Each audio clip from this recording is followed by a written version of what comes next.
It's tough out there for a spacecraft. Hardware in space must brave an ocean of dangerous radiated particles. These particles can slowly wear on a spacecraft over time, hit once and cause a temporary problem, or short the system in a single blow. Whether a spacecraft is heading to the moon, like the Artemis mission, or facing off with the sun, like Parker's solar probe, everything on board must be checked for reliability before launch. Every part has to be tested, and that's where our group comes in. We take the models and we figure out what the radiation environment looks like, and then we test based on that environment and figure out whether the part will survive or not.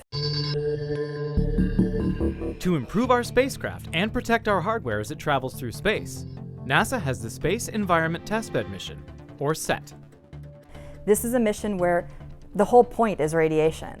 SET helps researchers to better understand and design for the potential radiation effects that await spacecraft. It's actually doing measurements of the radiation environment. Some measurements are actually counting individual particles as they come in, and other measurements are actually taking account of what the cumulative effect of all these particles are. All of space is a radiation environment, but the exact conditions will vary by destination.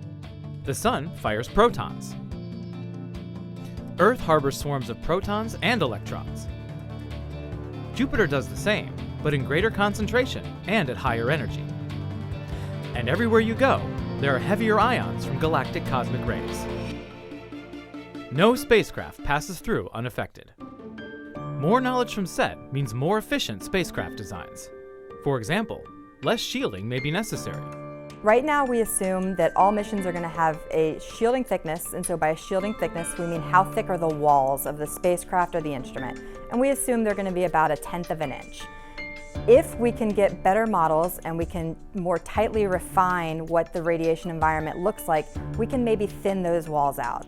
Lighter, thinner spacecraft can create savings in cost and room on board. We always need to improve our designs of spacecraft because it will help us improve our instrumentation, make them less expensive to design, and give us more accurate measurements. We also expect there to be applications to help protect the hardware that will bring people to the moon and beyond.